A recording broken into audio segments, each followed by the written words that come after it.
WWE in the year 2000, untouchable. This was the year where everything pretty much clicked. Legendary talent, crazy storylines, and a fan base that couldn't get enough of it. WWE was coming off the wild days of the Attitude Era, and 2000 hit that perfect spot where the grit met polish, and the crowd ate it up every single week.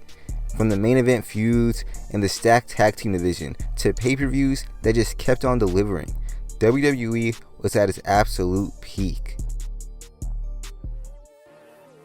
One of the main reasons being The Rock. Dude was already a star, but in 2000, he leveled up big time. With Stone Cold Steve Austin out for a bit due to injury, WWE leaned heavy on The Rock to carry their show.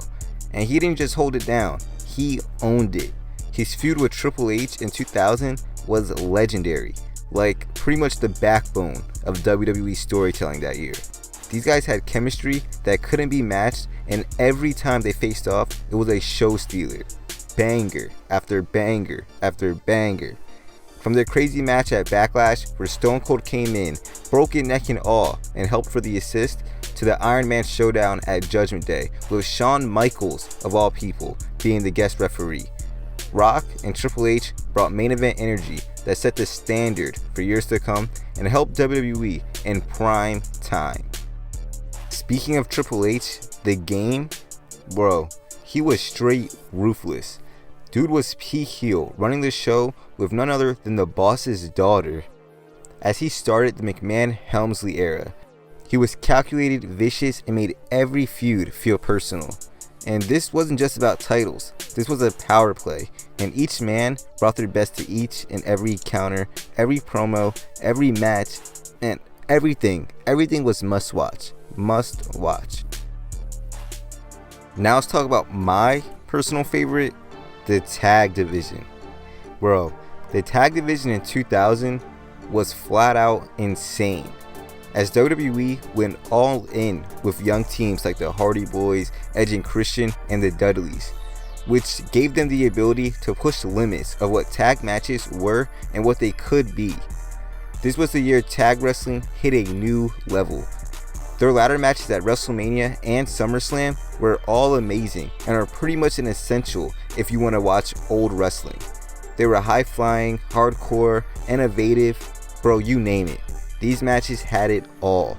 And who could forget Jeff Hardy pulling off multiple swantons off the top of the ladder and Edge hitting that insane mid-air spear. We now have Mick Foley, someone who was straight up fearless, and another reason why 2000 was such a great and fun year, as the year kicked off with Cactus Jack in a brutal street fight against Triple H at the Royal Rumble, which saw Foley bring that hardcore energy that he was so known for and take a beating. Bro, he took a beating that nobody else could, while Triple H's aggression made it unforgettable. And just a month later, barely a month later, they went at it again, but this time a Hell in a Cell, where Foley's career was on the line.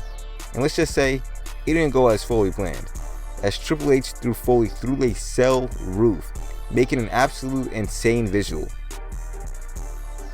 But Foley wasn't done.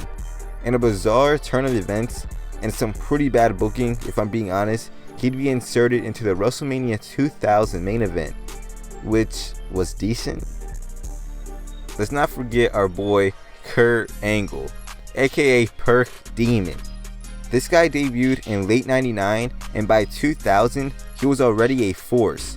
I'm talking multiple time mid-card and WWE champion, all in his first year. Angle, he had like this perfect mix of Olympic athlete intensity and these hilarious promos that made him a natural fit. So by the end of the year, yes, bro was holding the WWE champion, making him one of the fastest rising stars ever. And whether he was feuding with Triple H over Stephanie McMahon or clashing with The Rock for the world title, Angle was everywhere, and he was making waves. And if there was one thing WWE did right in 2000, and this period in general, if I'm being honest, was delivering banger pay-per-views. Every event had their own vibe, their own aesthetic, their own stage, you name it. The cards were unique. The cards were also stacked. This roster was stacked, and each pay-per-view gave fans moments that would be legendary. The Royal Rumble gave us that wild street fight. WrestleMania gave us that insane ladder match. Judgment Day had that epic Iron Man match between Triple H and The Rock. And SummerSlam hit us again with another classic TLC match. Then there was Armageddon with the first ever 6-man Hell in a Cell, which should definitely come back. Like, just imagine this match, 6 men in a Hell in a Cell, but with WWE's modern day top stars. Roman, Cody, Seth, bro, do it. Triple H, book it, do it. Looking back, WWE in 2000 wasn't just a great year, it was wrestling and sports entertainment at its best. The perfect mix of top stars, rising talent, and storytelling made it one of the all-time great eras. From unforgettable rivalries to show-stealing tag matches and breakout stars like Kurt Angle, WWE in 2000 hit every single mark you can think of. Every pay-per-view was a big deal, every superstar had their role, and fans were just happy to be a part of something legendary.